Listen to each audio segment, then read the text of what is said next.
Then to your left, to my right and to the left, your perspective, is Tariq Goddard. We are very happy that he can be with us today. He read philosophy at King's College London, continental philosophy at the University of Warwick, and the University of Surrey. He's author of 5 novels and has been nominated and shortlisted for several literature prizes. But besides working as an author and looking after his young family, he runs the publishing house Zero Books from his farm in Wiltshire, UK, in quite an innovative way, and we are looking forward to hear more about this post-digital project and its open future. And we will shortly hear from everyone a 10-minute introduction so that we are all on the same page, in what different ways publishing houses react to digitalization. Tariq will it's quite interesting to hear now about Zero Books, because I think that's a model that is not so far away from Suriname, but still in academic publishing or in publishing theory. Tariq. Thank you. I don't know how relevant my experiences with Zero Books are to any of the discussions you've had over the last couple of days, so forgive me if they're not. Zero's relative success has been one of the most pleasing surprises of my life. I would never have believed when we started that we would still be going in 7 years, that we would have had the reach that we had. Because when we started, I think I and the team that I put together approached it more as a gesture than as a business proposition, or anything that we actually thought would achieve anything concrete. I certainly wouldn't have thought that this book, In the Dust of This Planet, would have sold 4,000 in the last month, or that you could buy the cover as a duvet case online, which I discovered this morning. I'm going to say a few words about why I began Zero, the kind of books I signed, how we practically achieved this, and the reception our books got. Also where we are now and the limits to our model. I came into publishing as an author, and like lots of authors, I thought that I could do a better job than the publishers. I thought that the things I would want for Zero were the things I would have liked for myself as an author. I wanted more control over my career, but less predictability, even if that meant less success. I wanted to do something less self-absorbed and less selfish than writing. And I also noticed that publishing was becoming increasingly conservative and self-referential. It still is. And I couldn't believe that the kind of stuff that I was reading online on blogs wasn't being published. It wasn't being accommodated in what was going on. And that these voices that were being kept out, for me, were too good to not be published. So I had the I suppose, messianic eureka moment where I thought I'd have to do these things myself. The kind of books that I was looking for were articulate and artful polemics, stories that moved between literary and genre fiction, and thinking that was neither the sort of shallow celebrity journalism that was overrepresented and still is in the newspapers, nor the kind of academic discourse that you already need to be in the middle of to properly understand.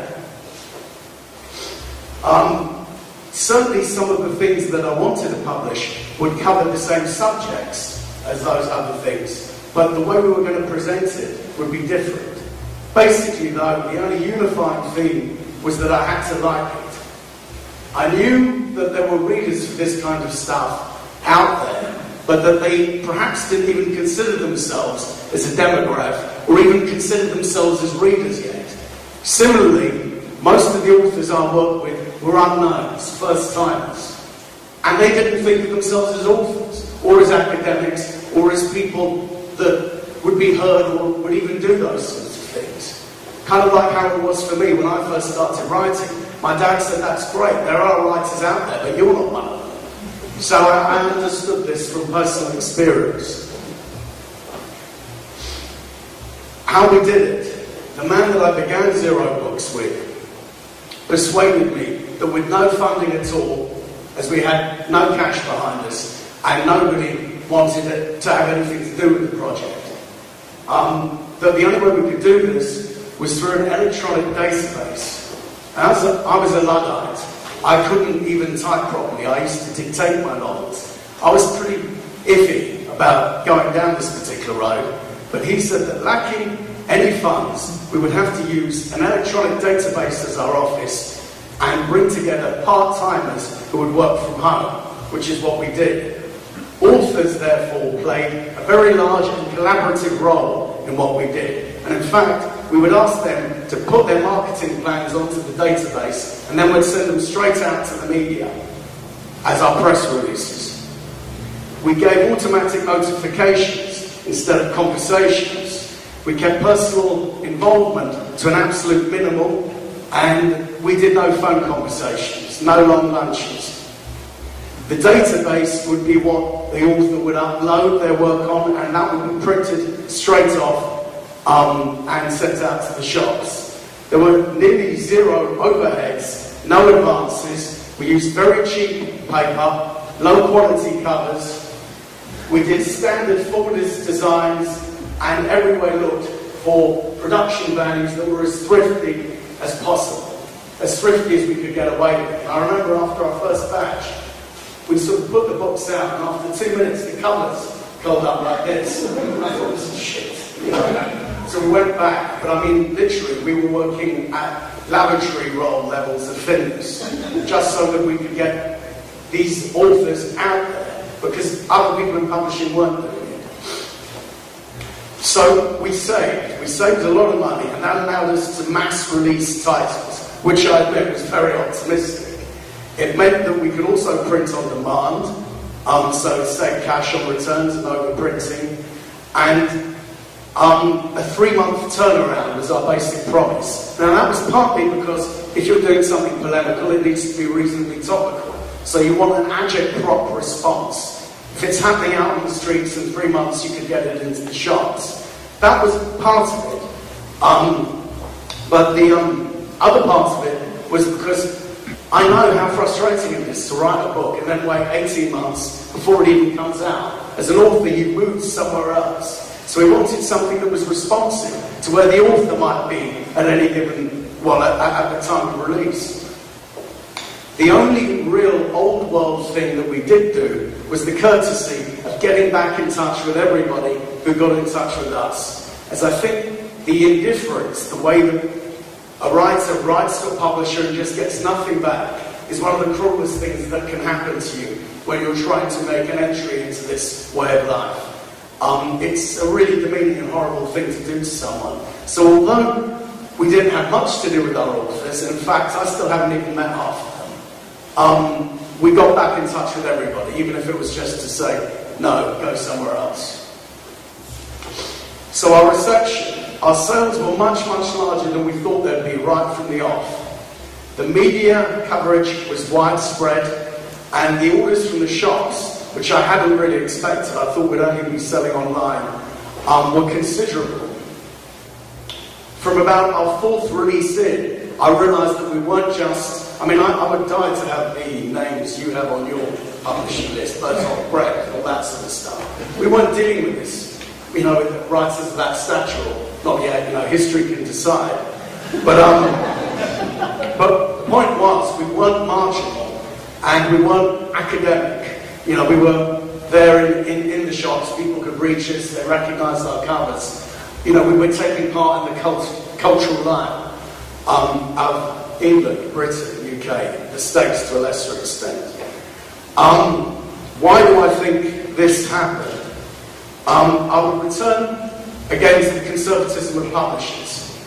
They were getting more and more conservative, not less. The more conservative they got, the more good stuff they left for us to pick up on.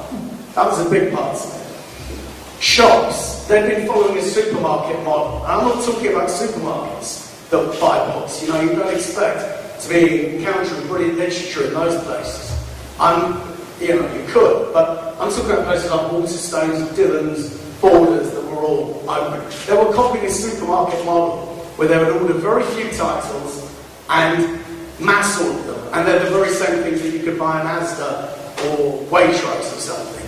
So that meant that they were closing down, because no one wants to go into those shops. So by the time we got on the scene, they were already reacting against that and giving their staff more discretion, which was very good news for us. The media coverage, I think that came from the fear of appearing irrelevant. I would bring up editors and say, you know, what you've got on in your newspaper, these faces I've been seeing year after year, they're nothing. You really need to get one of our people in as economists. And that sort of thing worked, as news never wants to appear as though it doesn't have its ear to the ground.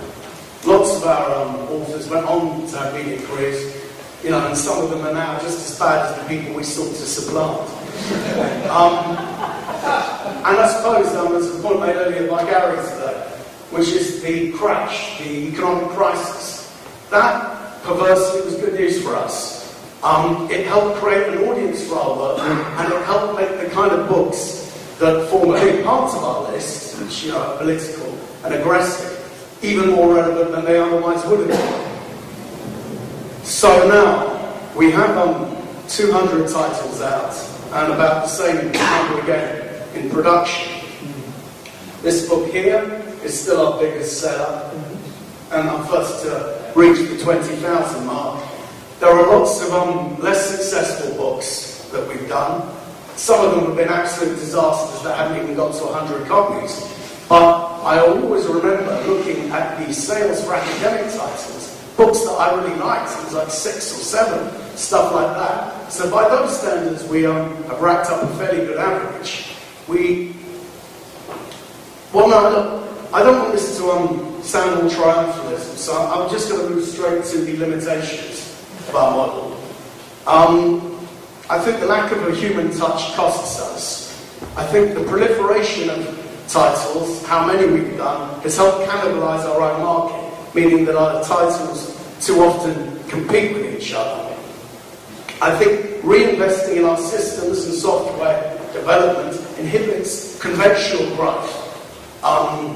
I think it's harder to hang on to big writers or attract them working through our methods. I think that had we invested conventionally, paying ourselves decent salaries, having better editorial staff, having a full-time publicist, we could have grown faster and have deeper roots to our success.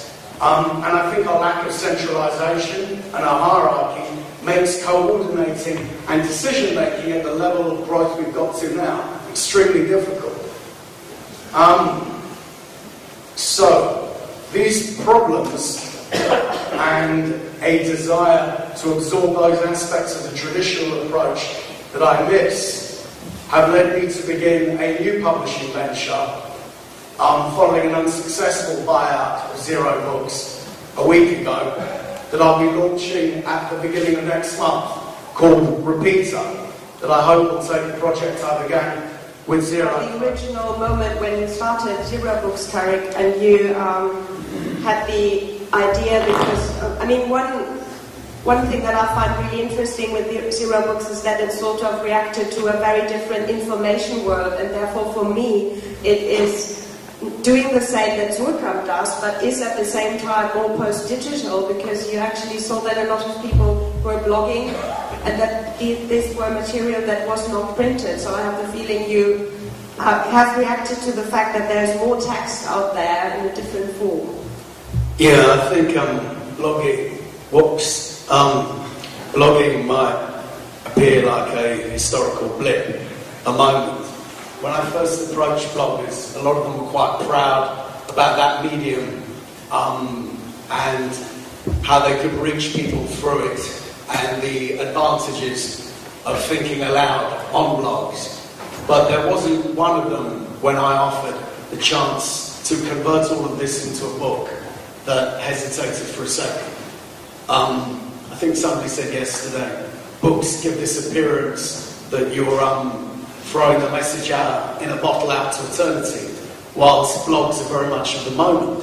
And I don't think it's any coincidence that we have very small digital sales as well. But those few digital sales we have tend to be on very, very topical journalese events for the kind of thing nobody wants to actually keep in hard copy.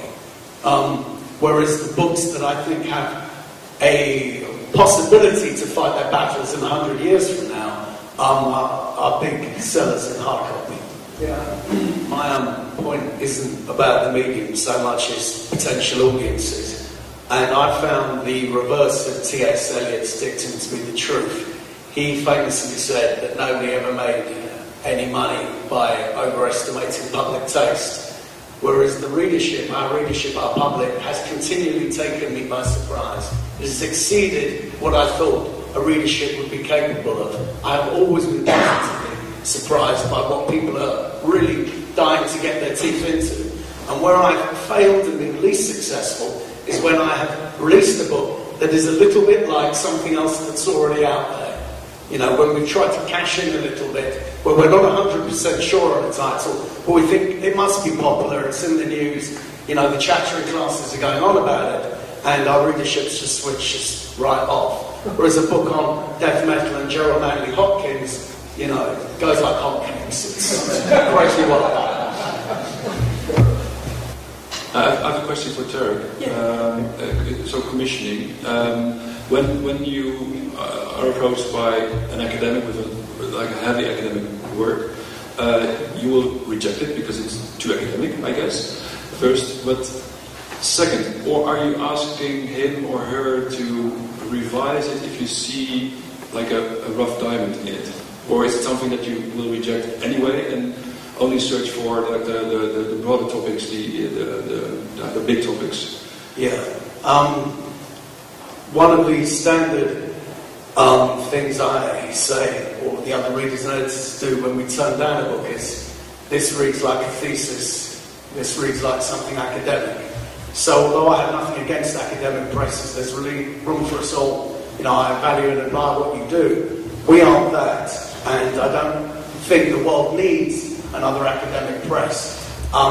We're able to make things up as we go along, and that's the strength of our model. So I'm not against academic content, but there is a kind of presentation that I know isn't suitable for us. And in those instances, I will say, rework this so that it becomes an engaging conversation.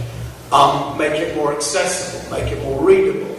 I'm not so bothered about thoroughness, though it's good if it's there, as reach, directness and impact.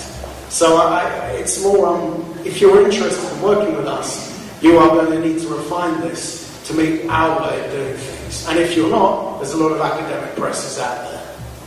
Kind of, let's say, really a pre- and a post-visual phenomenon here, that this kind of new generation of art speculative theory books are in a completely new field of, let's say, newly born bookstores that have come after the digitization, where books are much more being bought as kind of speculative art objects. Or pamphlets. Yeah, or pamphlets. Florian, if I may. I think you're right. Our books in England sell brilliantly at these little ICAs that pop up everywhere. And one of the investors who I knew in Britain has bought a place called Tender Books on Cecil Court that will be launching a book out next week. And it's exactly like a little ICA. However, the audience that we're reaching, I think, is almost a newspaper readership audience, pre-digital. In as much as in England in the 70s and 80s, the music press had a massive reach, nearly 1 million sales altogether every week.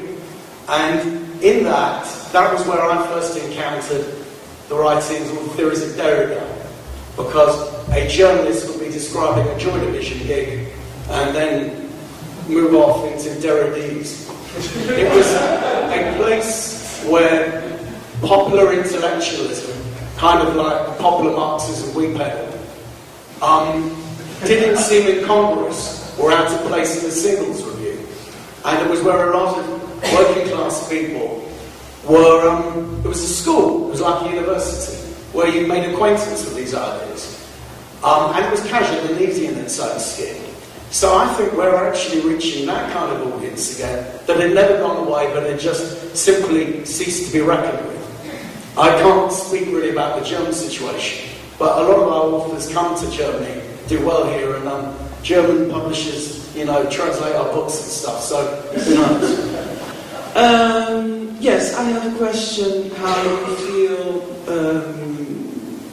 the content might be changing or not due to different ways of publishing, and especially making a blog into a book. Is it still like a traditional book in that sense when it comes to the text, or does the content change with the change in publishing? And for example, with making a blog into a book, I can imagine that you can make updates to the book, or continuously expand the book, or so that's also a different way of publishing next to using cheap paper and working from home. I prefer cheap paper and expanding down that line. Somebody yesterday said something like the book is a brilliant and unimprovable piece of technology. And as an author, I'm really just interested in the story. And most of our authors are interested in what they have to say more than in the conceptual or formal ways in which what they say could experiment or interact with the devices or the means in which they say that. We did one book about 3 years ago that was completely made up of cinema tweets because the author insisted. I thought, all right, let's cut them some slack. I don't think it worked. I think it looked gimmicky. Similarly, there were a few people that took my exhortation to bring the energy of your blogs into these books too literally. And I started looking at something that looks like a blog, which is no good at all. It's got to read like a book. So where it doesn't, it just looks episodic, lazy, ambling, drifting, nothing. I think the book form forces you to order and hear your thoughts in perhaps the most interesting way in which we're capable of doing. Very quickly. There's an element of compulsion here. I wrote the only books that I could write because I absolutely had to write them.